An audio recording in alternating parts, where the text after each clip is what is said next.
Friends, బాగున్నారండి అందరూని.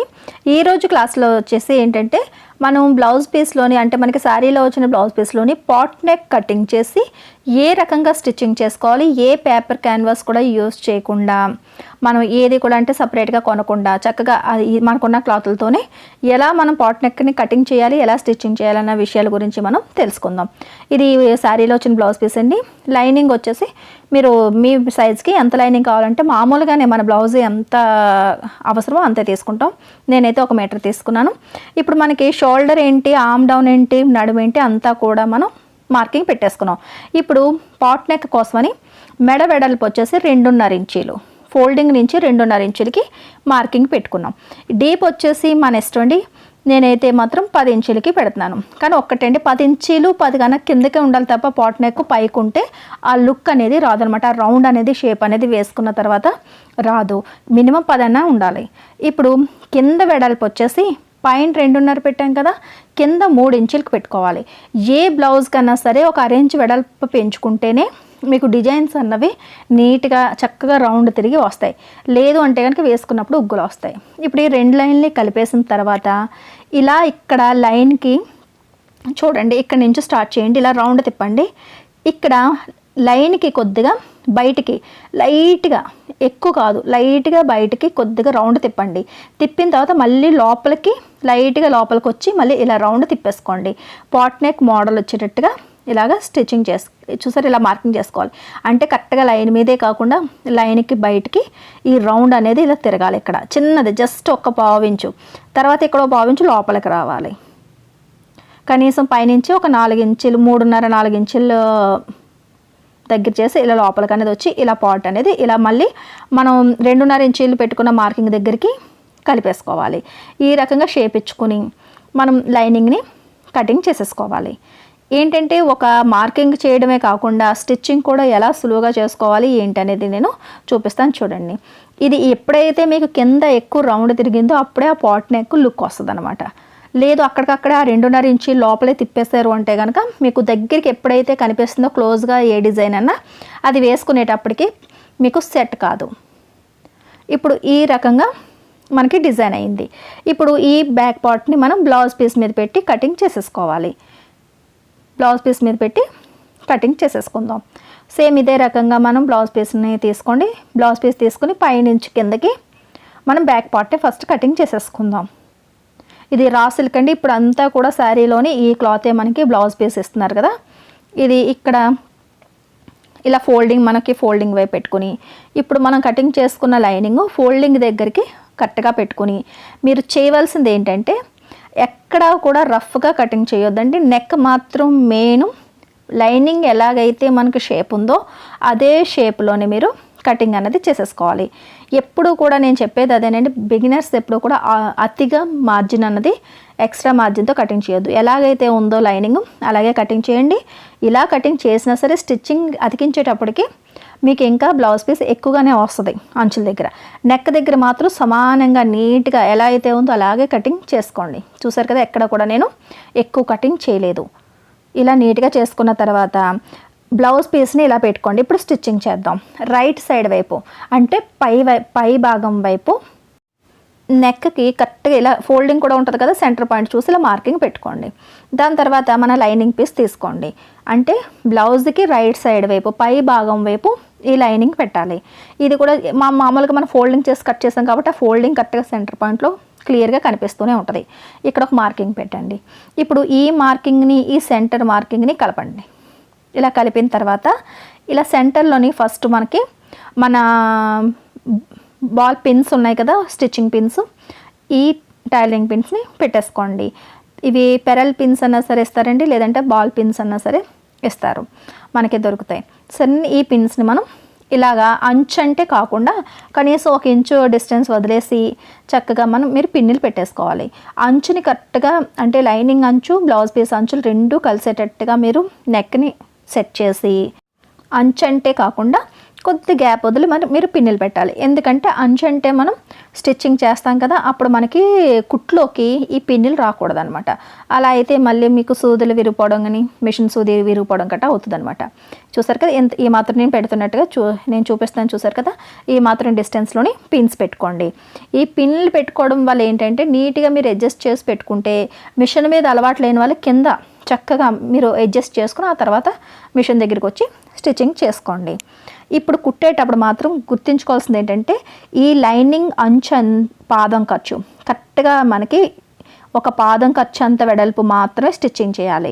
మనం lining అన్నది కొలుచుకుని కటింగ్ చేసాం కాబట్టి అది ఒరిజినల్. లైనింగ్ అంచుని మాత్రమే చూడండి, బ్లౌజ్ పీస్ అంచుని చూడొద్దు. లైనింగ్ అంచుని కుట్టు ఇలా పడేటట్టుగా చూసుకుంటే, ఎందుకంటే ఆటోమేటిక్గా మీరు 2 అంచులు కలిపే పెట్టారు. ఒకవేళ బ్లౌజ్ పీస్ ఎక్కువగా ఉన్నా సరే పట్టించుకోవద్దు. ఇలా చక్కగా లైనింగ్కి ఒకే మార్జిన్ మెయింటైన్ చేస్తే మీరు కటింగ్ చేసినట్టుగానే మీకు బ్లౌజ్ అనేది షేప్ వస్తుంది అనమాట.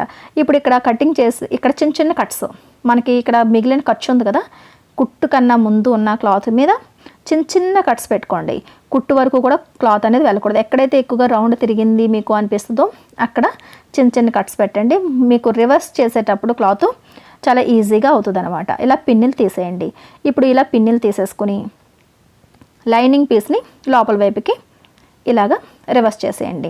ఇప్పుడు కూడా ఎక్కడ లూజ్ లేకుండా అంచు వైపు ఇలా చక్కగా ఇలా పట్టుకొని లూజ్ లేకుండా చూసుకుని పైనుంచి ఒక టాప్ స్టిచ్ అన్నది వేసేసుకోండి. ఇలా టాప్ స్టిచ్ వేసుకున్న తర్వాత మొత్తం మీకు పాట్ నెక్ డిజైన్ ఎలా అయితే ఉందో, ఆ షేప్ ఎలా అయితే ఉందో అలా మనం ఇలా రివర్స్ చేసుకునేటప్పటికి ఆటోమేటిక్గా వచ్చేస్తాయి. ఇలా రివర్స్ చేసుకునేటప్పుడు ఇబ్బంది లేకుండా ఉండడం కోసమే మనం చిన్న కట్స్ అని పెడతాం అనమాట. ఇది కట్స్ పెట్టాలా అని చెప్పేసి కొంతమంది పట్టించుకోరు. వీడియో ఎప్పుడైతే స్కిప్ చేస్తారో మీరు అప్పుడు ఇవన్నీ చిన్న చిన్న టిప్స్ అన్నీ కూడా మీకు మిస్ అవుతాయి అనమాట. ఎప్పుడు కూడా వీడియోని స్కిప్ చేయకుండా చూస్తేనే మీకు ఏదైనా నేర్చుకునేటప్పుడు పర్ఫెక్ట్గా వస్తుంది. సరేనండి, ఇప్పుడు ఇలా ఆ కటింగ్స్ చేయడం వల్లే ఇప్పుడు ఈ షేప్ అన్నది మీకు కరెక్ట్గా వస్తుంది అనమాట. పని చిన్నదన్నా సరే ఫినిషింగ్ అందులోనే ఉంటుందండి. ఇప్పుడు ఏంటంటే ఈ మనం ఎలా అయితే మనకి డిజైన్ వంపు ఉన్నదో అలా మనకి వంగుతుంది అనమాట. ఇప్పుడు చక్కగా మనం టాప్ స్టిచ్ వేసేసుకున్నాం. పాట్ నెక్ అన్నది చాలా వరకు రెడీ అయిపోయింది. ఇప్పుడు మనకి రివర్స్ చేసిన తర్వాత లైనింగ్ అంచు అంటే మనం ఎప్పుడు నార్మల్ బ్లౌజ్లో స్టిచ్చింగ్ చేసేటప్పుడు అంచు ఈ ఎలా అయితే మనం అటాచ్ చేసుకుంటామో అదే రకంగా స్టిచ్చింగ్ అన్నది చేసేసుకోండి. దాని తర్వాత ఇలా చూసారు, ఇలా పెట్టి స్టిచ్చింగ్ చేయండి. నేను స్టిచ్చింగ్ చేసేసాను. దాని తర్వాత ఏంటంటే మనకి ఈ నెక్ అంతా కూడా లేస్ అనేది తర్వాత వేసుకుందాం. ఇప్పుడు ఫస్ట్ ఇది మెడ బెల్ట్ అంటే ఇక్కడ నడుం దగ్గరికి బెల్ట్ వేసుకుంటాము, అలాగే డాట్స్ వేసుకుంటాం. అవి మీరు ఇప్పుడు స్టిచ్చింగ్ చేసేసుకోండి. మనకి 2 ఇంచుల వెడల్పుని మీరు ముక్క తీసుకుని నడుం కుట్టే వేసేసుకుని చూసారు కదా, నేను స్టిచ్చింగ్ చేసేసాను. నడుం కుట్టు వేసుకున్నాం, షోల్డర్ సెంటరింగ్ చేసేసి డాట్స్ కూడా వేసేసుకున్నాం. మీరు మామూలు బ్లౌజ్ని ఎలా అయితే స్టిచ్చింగ్ చేసుకుంటారో అలా కంప్లీట్ చేసేయండి. దాని తర్వాత ఫ్రంట్ పార్ట్స్ని రెడీ చేసేసుకోవాలి. ఇది చూస్తున్నారు కదా, ఈ ఫ్రంట్ పార్ట్ అనేది ఇక్కడ హుక్స్లు ఐ బెల్ట్లు వేసుకోలేదు. మెడ కూడా సేమ్ బ్యాక్ సైడ్ స్టిచ్చింగ్ చేసినట్టే ఇలా వెనక్కి తిప్పి అంటే రైట్ సైడ్ వైపు లైనింగ్ పెట్టి మెడ కుట్టి లోపలికి తిప్పేసి టాప్ స్టిచ్ వేసేసుకున్నాం. ఇప్పుడు షోల్డర్ని జాయింట్ చేసుకోవాలి. ఇలా షోల్డర్ని జాయింట్ చేసుకునేటప్పుడు ఇక్కడ 30 ఇంచ్ మనకి మార్జిన్ ఇక్కడ పెట్టుకోవాలి. ఎందుకంటే నెక్ మనకి షోల్డర్ ఫాలింగ్ అయ్యే ప్రాబ్లమ్స్ గట్రా రాకుండా ఉండాలి అంటే కనుక అటువైపు 30 ఇంచు, మనకి ఆమ్ రౌండ్ వైపు చంక వైపు 6 ఇంచు పెట్టుకుని ఇలా స్టిచ్చింగ్ చేసేసుకోవాలి. ఫస్ట్ ఇక్కడ అంచులు మాత్రం కరెక్ట్గా కలిసేటట్టు పెట్టుకోండి, ఇలా లాక్ చేయండి. దాని తర్వాత క్రాస్గా ఈ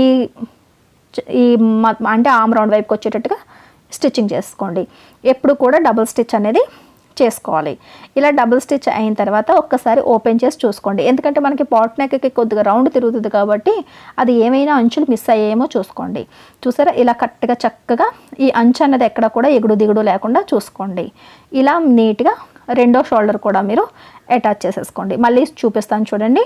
ఇలా మనకి షోల్డర్ అంచులు 2, మెడ అంచులు 2 ఇలా కరెక్ట్గా పెట్టుకుని మెడ వైపు 30 ఇంచు, మనకి ఆమ్ రౌండ్ వైపు ఏమో 6 ఇంచు, చేతులు అతికించే వైపు 6 ఇంచు, అంటే ఒక 1/4 ఇంచు మెడ వైపు డౌన్ చేస్తున్నాం అనమాట.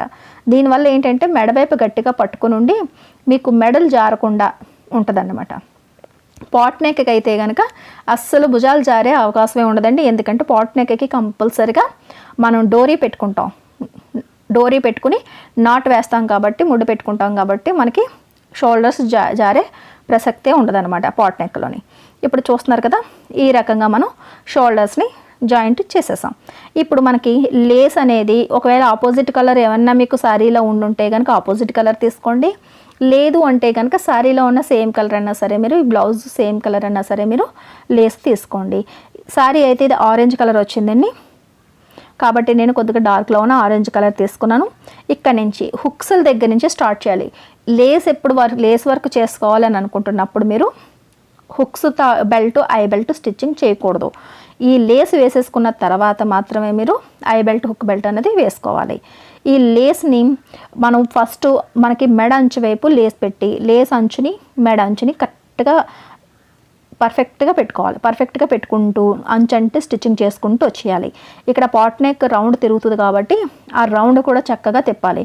లేస్ వేసినప్పుడు కూడా మీరు తేడా చేసినా సరే షేప్ అనేది కొద్దిగా తేడాగా కనిపిస్తుంది. కాబట్టి అంచంటే కరెక్ట్గా టైం పట్టినా పర్లేదు కానీ నెమ్మదిగా లేస్ని అటాచ్ చేసేసుకోండి. ఇలా రౌండ్ తిప్పే దగ్గర లేస్ అనేటప్పటికే మీకు ఏ రౌండ్ అన్నా సరే తిరుగుతుంది. ఏ లేస్ అన్నా సరే వెడల్పుగా ఉన్నా సన్నంగా ఉన్నా సరే మెడకి చక్కగా తిరుగుతుంది. అతిగా అరెంచు కన్నా ఎక్కువ వెడల్పుగా ఉన్నదైతే కనుక పాట్ నెక్ కానీ రౌండ్ నెక్లకు కానీ లేసులు తిరగవండి. దానికన్నా చిన్న సైజులో ఉన్నవి ఏదైనా సరే ఒక 1/4 ఇంచ్ వెడల్పులో ఉన్న లేసులు మీకు రౌండ్ తిరుగుతాయి. సెలెక్ట్ చేసుకునేటప్పుడు కూడా అలా సెలెక్ట్ చేసుకోండి. ఇప్పుడు రెండో అంచుని ఇలా ఈజీగా అయిపోద్ది. ఒక అంచు ఆల్రెడీ అటాచ్ చేసాం కాబట్టి రెండో అంచును కూడా లేస్కి ఈజీగా ఇలా స్టిచ్చింగ్ చేసేసుకోవచ్చు. రెండో అంచుని కూడా కంపల్సరీగా స్టిచ్చింగ్ చేసుకోండి. లేదంటే కనుక పైకి ఎత్తి పెడుతూ ఉంటుంది, లిగుస్తూ ఉంటుంది అనమాట. ఇప్పుడు మనకి లేస్ అటాచ్ అయిపోయింది. చూసారా, పాట్ నెక్ అన్నది చాలా ఈజీగా ఏ పేపర్ క్యాన్వాస్ లేకుండా ఇలా లేస్ వర్క్తో చేసుకుంటే నీట్గా అయిపోద్ది. చూసారు కదా, మనకి ఇక్కడ నీట్గా తయారైపోయింది. ఇక్కడ మనకి పాట్కి ఇక్కడ వంపు తిరిగిన దగ్గర ఉంది కదా, ఇక్కడ డోరీని స్టిచ్చింగ్ చేసేసుకోండి. ఎప్పుడు కూడా మనం మామూలుగా తాళ్ళు కుట్టుకుంటాం కదా, అలాగా బ్లౌజ్ అంతా రెడీ అయిపోయిన తర్వాత తాళ్ళు వేసుకుని హ్యాంగర్స్ ఏమైనా సరే క్లాత్తో చేసుకున్నా పర్లేదు, లేదంటే రెడీమేడ్ అయినా సరే మీరు ఇక్కడ పెట్టుకోవచ్చు. సరేనండి, తర్వాత ఈ డోరీని అన్నది స్టిచ్చింగ్ చేసుకుని నాట్ వేసుకుంటే చాలా నీట్గా ఉంటుంది పాట్ నెక్. ఈ రకంగా మీరు పాట్ నెక్ని రెడీ చేసుకోవచ్చు. దాని తర్వాత మీరు హుక్ బెల్ట్లో, ఐ బెల్ట్లో స్టిచ్చింగ్ చేసుకుంటే సరిపోద్ది. సరేనండి, వీడియో నచ్చినట్లయితే కనుక ఒక లైక్ ఇవ్వండి. మన లక్ష్మీ ఫ్యాషన్ వాళ్ళ ఛానల్ని సబ్స్క్రైబ్ చేసుకోవడం మాత్రం మర్చిపోకండి.